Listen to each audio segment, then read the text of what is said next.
Nou, broeders en susters, die afgelope Desember het daar 'n belangrike stukkie wetgewing op die tafel gekom. Dit staan bekend as, en ek haal dit nou aan in Engels, Self-Regulatory Framework for the Christian Sector. 'n raamwerk vir selfregulering wat op die Christelike sektor gemik is. En hierdie wetgewing kom na vore deur 'n instansie met nog 'n indrukwekkende naam, dis die Kommissie vir die bevordering en die beskerming van regte van kultuur, godsdiens en taalgemeenskappe. En dit is wetgewing wat alle Christelike kerke uiteindelik sal dwing om by die staat te registreer. Dit is wetgewing wat elke predikant en pastoor sal dwing om by die regering geakkrediteer te word. Kerke wat daartoe instem en daarby inval, sal daardeur 'n seël van goeie status ontvang.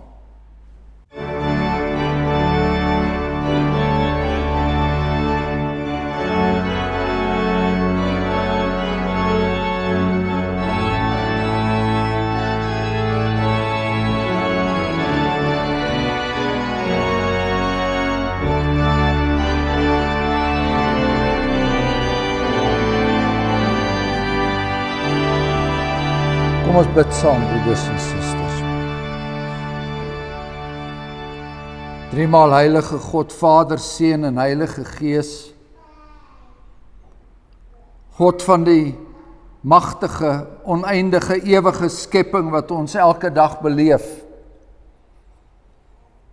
in sy verskriklike skoonheid, in die verskriklike kragte wat daarin geopenbaar word. Ons beleef elke dag hoe dat U op U bevel die aardplate laat skuif en hoe U op U bevel die wolke oor die oseaan gaan haal en op hierdie aarde reën neerstort. En vloede en aardbewings en tifone en orkane en al die dinge wat U oor hierdie aarde beskik en dan nogtans vir hierdie mensdom so genadig is dat ons hier kan leef. U wat in die wonderlike genade dan ook die Rooi See verdeel het, sodat U volk deur Egipte land kan trek en ons kan saam met die psalmdigter sê, groot magtig was U daad. Maar net so grootmagtig die daad wat U in sondaar mense se lewens doen, deur U Seun Jesus Christus se woord en deur die Heilige Gees, dat U van doringbome sipresse maak, dat U harte verander, gesindhede verander, gedagtes verander, sodat ons Psalm 40 nou kan sing soos ons so pas gesing het, dat U ons oor deurboor het en dat ons nou U woord kan hoor en dat ons ons harte en ons hande kan aanbied in 'n willige offerhande, soos die apostel Paulus in Romeine 12 sê. En daarom bid ons dat daardie woord ook dan nou ook weer vandag na ons toe sal kom en dat ons dit sal hoor. Dat daardie woord ons met aandag en ontzag sal vervul, want dit kom van ons Here Jesus Christus af, opgeteken deur sy profete in die Ou Testament en opgeteken deur sy apostels in die Nuwe Testament. Ons bid dat ons daardie woord sal hoor en dat ons ook sal besef dat ons wat hier in die laaste dae woon, dat daardie woord ook op ons betrekking het en op die kerk van ons Here Jesus Christus vandag. Vergewe ons daar waar ons argeloos omgaan met hierdie genade wat ons het. Dit bid ons Hemelse Vader in die naam van ons Here Jesus Christus. Amen.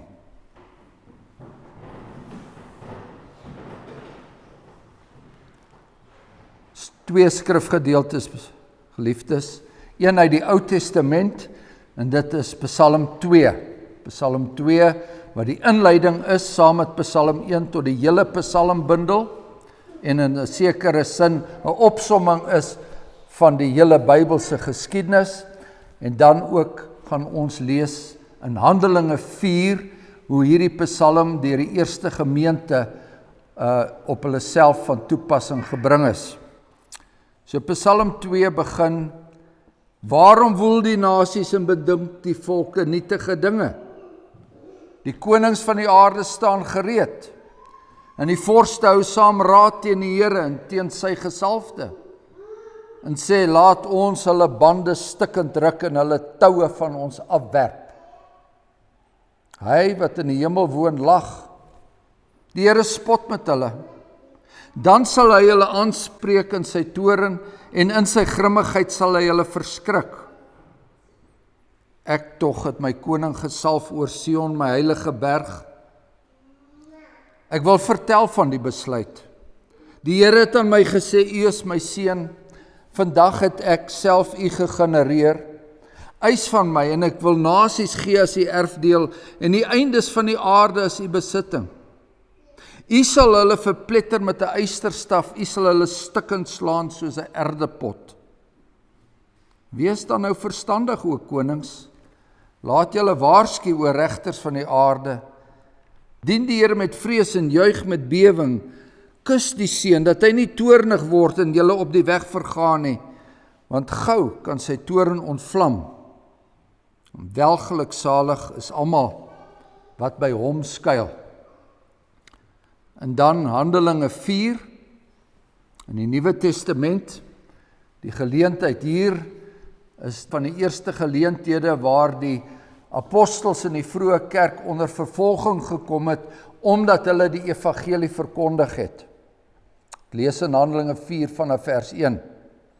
En terwyl hulle besig was om met die volk te spreek, het die priesters en die hoofman van die tempel en die Sadduseërs op hulle afgekom, baie ontevrede dat hulle die volk leer en in Jesus die opstanding van die dode verkondig. En hulle het die hande aan hulle geslaan en hulle in die gevangenis gesit tot die volgende môre toe, want dit was al aand. En baie van die wat die woord gehoor het geglo, en die getal van die manne het omtrent 5000 geword. Die volgende dag kom toe hulle owerstes en ouderlinge en skrifgeleerdes in Jerusalem bymekaar. Ook Annas, die hoëpriester, en Kajafas en Johannes en Alexander en almal wat van die hoëpriesterlike familie was.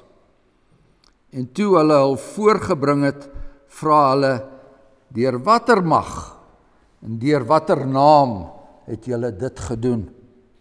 Daarop sê Petrus, vervul met die Heilige Gees aan hulle, owerstes van die volk en ouderlinge van Israel, as ons vandag ondervra word oor 'n weldaad aan 'n siek man, waardeur hy gesond geword het, laat dit bekend wees aan julle almal en aan die hele volk van Israel, dat deur die naam van Jesus Christus die Nasareëner, wat julle gekruisig het, maar wat God uit die dode opgewek het, dat deur hom hierdie man gesond voor julle staan. Hy is die steen wat deur julle die bouers verag is, wat 'n hoeksteen geword het. En die saligheid is in niemand anders nie, want daar is ook geen ander naam onder die hemel wat onder die mense gegee is, waardeur ons gered moet word nie. En toe hulle die vrymoedigheid van Petrus en Johannes sien en verstaan dat hulle ongeleerde en eenvoudige manne was hulle verwonderd en het hulle as metgeselle van Jesus herken. En omdat hulle die man wat genees was by hulle sien staan, kon hulle niks daarteen sê nie. Hulle het hulle toe gelas om buitekant die raad te gaan en met mekaar beraadslaag en gesê, wat moet ons met hierdie manne doen? Want dat daar 'n kennelike teken deur hulle plaasgevind het, is duidelik vir al die inwoners van Jerusalem, ons kan dit nie ontken nie. Maar dat dit nie nog meer onder die volk versprei word nie, laat ons hulle dreig om nie meer in hierdie naam met enige mens te spreek nie. En hulle het hulle geroep en bevel gegee om in die geheel nie in die naam van Jesus te spreek of te leer nie. En toe antwoord Petrus en Johannes en sê vir hulle, of dit reg is voor God om julle meer gehoorsaam te wees as God, moet julle self beslis. Want vir ons is dit onmoontlik om nie te spreek oor wat ons gesien en gehoor het nie. En nadat hulle nog dreigemente bygevoeg het, aangesien hulle geen rede kon vind om hulle te straf nie, het hulle ter wille van die volk hulle losgelaat, want almal het God verheerlik oor wat gebeur het. Want die man aan wie die teken van genesing plaasgevind het, was meer as 40 jaar oud. En nadat hulle losgelaat was, het hulle na hulle eie mense gegaan en alles vertel wat die owerpriesters en die ouderlinge aan hulle gesê het. En toe hulle dit hoor, het hulle eendragtig die stem tot God verhef en gesê, Here, U is die God wat die hemel en die aarde en die see en alles wat daarin is gemaak het, wat deur die mond van U knegt Dawid gesê het, waarom het die nasies gewoed en die volke nietige dinge bedink? Die konings van die aarde het saamgestaan en die owerstes het saam vergader teen die Here en teen sy gesalfde. Want waarlik, Herodes en Pontius Pilatus het saam met heidene en die volke van Israel vergader teen die heilige kind Jesus wat U gesalf het, om alles te doen wat U hand en U raad vooruit bepaal het om plaas te vind. En nou, Here, let op hulle dreigemente en gee aan U diensknegte om met alle vrymoedigheid U woord te spreek, deurdat U hand uitstrek tot genesing en tekens en wonders deur die naam van die heilige kind Jesus plaasvind. En toe hulle gebid het, is die plek geskit waarin hulle saam was, en hulle is almal vervul met die Heilige Gees en het die woord van God met vrymoedigheid gespreek. Dit is die woord van die Here en ons lees tot sover daaruit. Broeders en susters, ek herhaal weer vers 29 van hoofstuk 4, die deel van die gebed van die gemeente wat vra, en nou Here, let op hulle dreigemente en gee aan U diensknegte om met alle vrymoedigheid U woord te spreek. Nou, broeders en susters, die afgelope Desember, tydens die feesseisoen is daardie tyd van die jaar, wanneer die hele land gewoonlik in 'n staat van bewusteloosheid verval, het daar 'n belangrike stukkie wetgewing op die tafel gekom. Dit staan bekend as, en ek haal dit nou aan in Engels, Self-Regulatory Framework for the Christian Sector. 'n raamwerk vir selfregulering wat op die Christelike sektor gemik is. En hierdie wetgewing kom na vore deur 'n instansie met nog 'n indrukwekkende naam, dis die Kommissie vir die bevordering en die beskerming van regte van kultuur, godsdiens en taalgemeenskappe. En dit is wetgewing wat alle Christelike kerke uiteindelik sal dwing om by die staat te registreer. Dit is wetgewing wat elke predikant en pastoor sal dwing om by die regering geakkrediteer te word. Kerke wat daartoe instem en daarby inval, sal daardeur 'n seël van goeie status ontvang. Aan die een kant, en so word geredeneer, sal dit verhoed dat kerke en pastore mense kan uitbuit, om met allerlei slenters hulle geld in die hande te kry of wondergenesings aan te bied wat glad nie realiseer nie, of selfs deur hulle te verontmenslik, deur byvoorbeeld hulle demone met doom uit te dryf. Sulke dinge het al gebeur.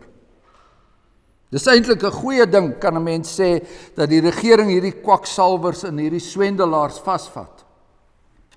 Uit die regering se oogpunt kan dit egter ook verhoed dat predikante en pastore se prediking teen die staat en teen die akte van menseregte ingaan. Want daardeur kan jy dan ook van die register afgehaal word. Indien 'n predikant teen sodomitiese huwelike preek of byvoorbeeld die verskriklike gruwel van abortus wat deur die staat toegelaat word, as hy daardie dinge preek, kan hy in die moeilikheid kom. Selfs indien 'n kerkverband daarop aandring dat die skrif bepaal dat daar slegs manlike amptdraers mag wees, dan kan daardie kerke hulle seël van goeie status verloor.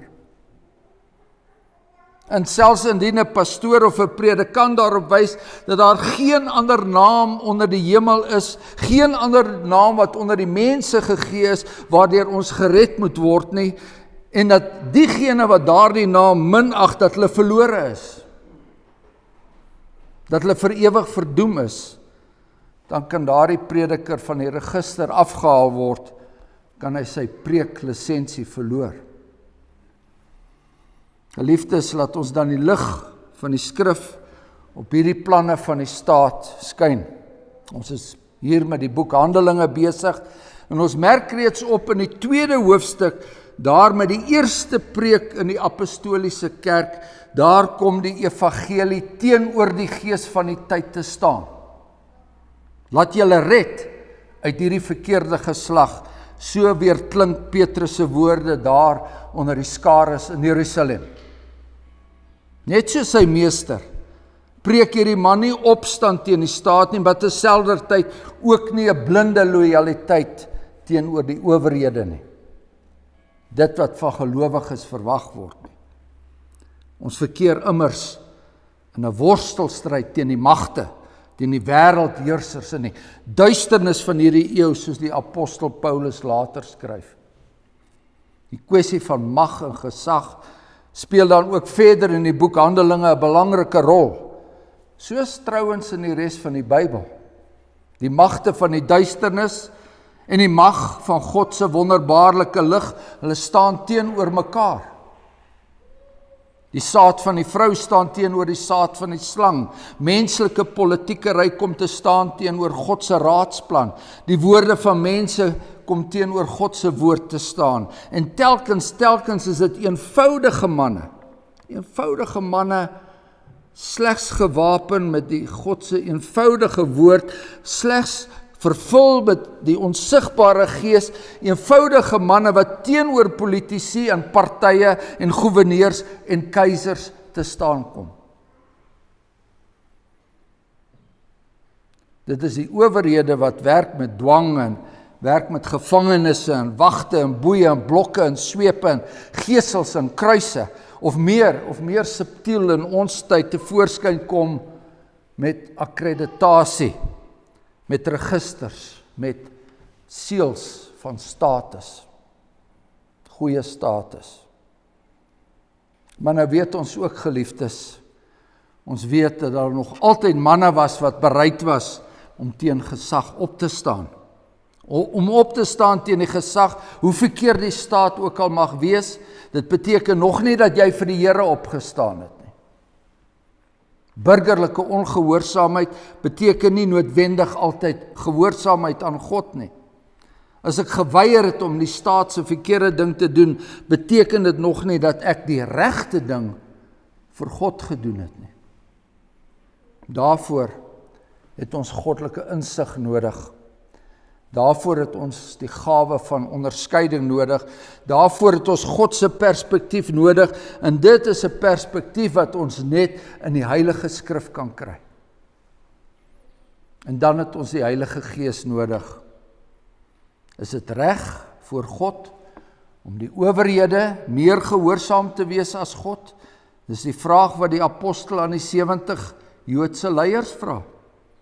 Petrus en Johannes staan daar, sonder enige akkreditasie, sonder die gesag van die geoorloofde godsdiens, wat die Jode wel onder die Romeinse ryk gehad het. En daarteenoor was die wat daar by mekaar was, 'n indrukwekkende vergadering. 70 regters, owerstes, kardinale, professore. In daardie selfde raadsaal is die Here Jesus nie so lank gelede skuldig bevind en tot die dood veroordeel. En daarmee het hulle gedink hierdie kanker is uitgesny. Maar nou hier voor hulle staan daar eenvoudige, ongeleerde manne. En hulle sien daar oral uitlopers van hierdie kanker. Die apostels op hulle beurt staan onder die gesag van die opgestane Christus. Hy is skitterend in sy afwesigheid. En sy naam brand soos 'n vuur in hierdie manne se harte. Hulle sal sy getuies wees en sy woord sal nie gebind word nie. En wanneer hulle julle oorlewer, het hy vir hulle gesê, wanneer hulle julle oorlewer, moenie julle kwel oor wat julle sal spreek nie, want dit sal vir julle in daardie uur gegee word wat julle moet spreek. Want dit is nie julle wat spreek nie, maar die Gees van julle Vader wat in julle spreek. Is dit reg voor God om die owerhede meer gehoorsaam te wees as God? Dis die vraag wat die apostel Petrus aan die Joodse owerheid vra, en dis 'n retoriese vraag. 'n Vraag waarop ons die antwoord alreeds weet. Ons weet mos, broeders, ons weet mos dat God die hoogste gesag is. Of dalk weet ons dit nie. Wanneer weet ons dat God die hoogste gesag is? Slegs wanneer ons die naam van sy seun erken en bely. Nie net as 'n persoonlike verlosser nie. Nie net as 'n Jesus wat ek probeer het en wat vir my gewerk het nie. Nee, ons moet hom bely as Jesus die redder, waarsonder daar geen saligheid is nie. Jesus het 'n onvergelykbare naam. Daar is ook geen ander naam onder die hemel, geen ander naam wat onder die mense gegee is, waardeur ons gered moet word nie. Durf Petrus dit waag om te sê, geen ander naam. Dis woorde wat helderder as die son brand, hoër as die sterre en dieper as die see. Geen ander naam.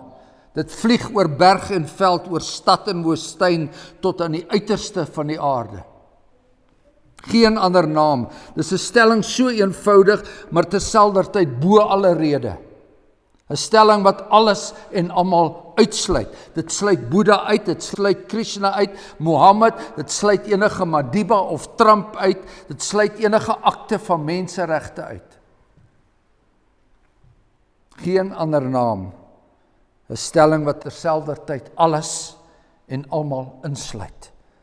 'n Stelling wat die hele wêreld omvat. Die Joodse raad was raad op met hierdie stelling. Wat moet ons met hierdie manne doen? Dis die vraag wat hulle mekaar gevra het. En dis die vraag wat die wêreld vandag nog vra. Wat moet ons met hierdie manne doen? Ons is verleë met sulke mense.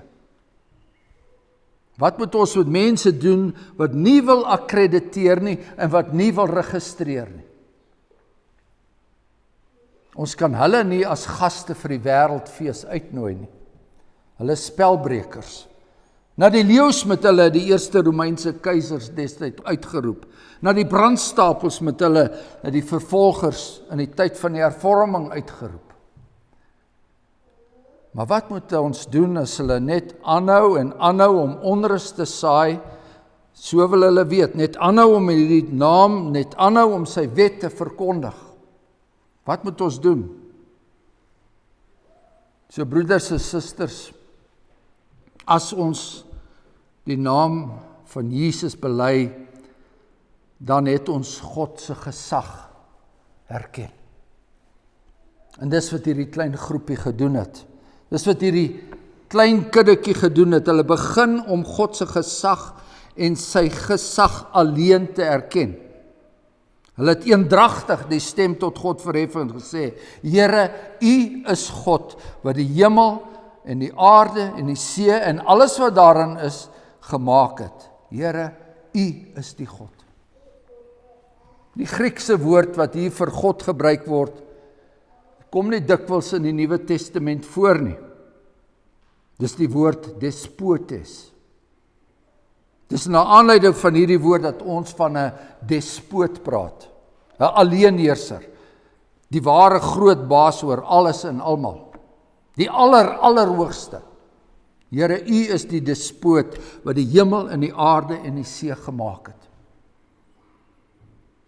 En Here, ons het nou hier met alle ander vorme van despotisme te doen. Ons het te doen met die despote van die Joodse Raad, ons het te doen met die despotisme van hierdie kerklike vergadering.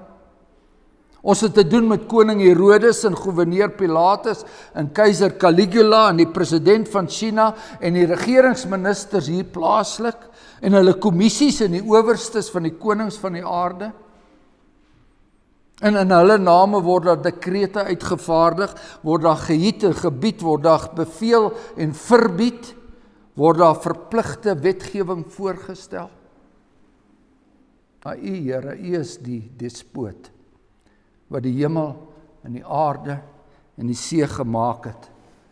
En as U gepraat het, is dit vir ons onmoontlik om teen U wil te gaan. Hulle span saam teen U seun, o Here God. Hulle span saam teen die heilige kind, Jesus, wat U gesalf het.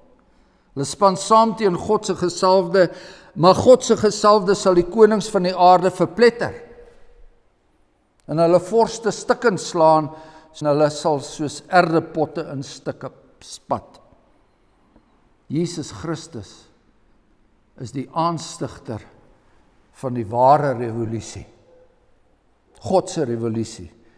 Nie 'n mens se revolusie van onder na bo nie, maar God se revolusie van bo na onder.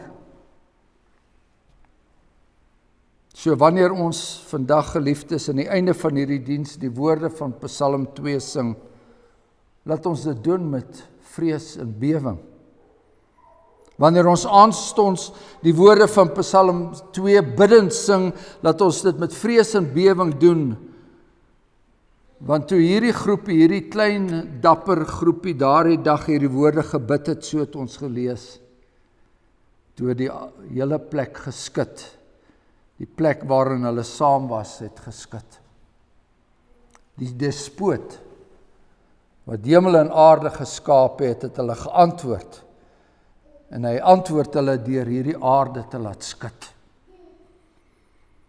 Geliefdes, 'n keer terug na waar ons vanoggend begin het. Wanneer ons as gereformeerde geloofsgemeenskap hier by mekaar is, wanneer sal ons weet dat God se gesag die hoogste gesag is? Ons wat reeds die seël van goeie status van Christus ontvang het. Toe hy vir ons gesê het, moenie vrees nie, klein kiddetjie, want julle Vader het 'n behaag daarin gehad om aan julle die koninkryk te gee. Wanneer sal ons weet dat God ons hoogste gesag is? Sal ons dit weet as ons in opstand kom, as ons weier om as gemeente te registreer, sou hierdie wetgewing ooit werklikheid word? Sal ons dit weet as ons ten spyte daarvan het soveel ander gemeentes en predikers ewig gedienstig, maar sal inval by die nuwe reëlings, maar ons doen dit nie? Sal ons dan noodwendig meer aan God gehoorsaam wees? Nee, geliefdes. Slegs wanneer ons die naam van sy seun erken en bely, slegs wanneer ons onomwonde, daagliks, tydig en ontydig, wettig en onwettig, geleë of ongeleë, teenoor gelowige en ongelowige familie, teenoor vriend en vyand sy naam en woord bely. Slegs wanneer ons bereid is om dit te doen in die naam van Jesus Christus, te erken en bely dat sy wet as die hoogste gesag daar is en dat dit alleen gehoorsaam moet word. Slegs wanneer ons teenoor ieder en elk bereid is om te sê, in die naam van die Here Jesus Christus, red julle van hierdie verkeerde geslag. Slegs wanneer ons in alle opregtheid self bid, Here, let op hulle dreigemente en gee aan die diensknegte om met alle vrymoedigheid U woord te spreek. En daardie dag sal slegs aanbreek wanneer ons bereid sal wees om ons kinders 'n ware Christelike onderwys te gee. 'n Onderwys wat deurtrek is met die leer van die enigste ware despoot wat hemel en aarde geskape het, wat hemel en aarde geskaap het en wat nie buig voor die akte van menseregte nie, maar aandring, onderwys wat aandring op die enigste reg, die reg en geregtigheid van God se gesalfde. So broeders, die vraag en susters, die vraag is nie of ons aan die staat ongehoorsaam gaan wees nie, die vraag is of ons aan God gehoorsaam sal wees. Amen. Kom, laat ons dank.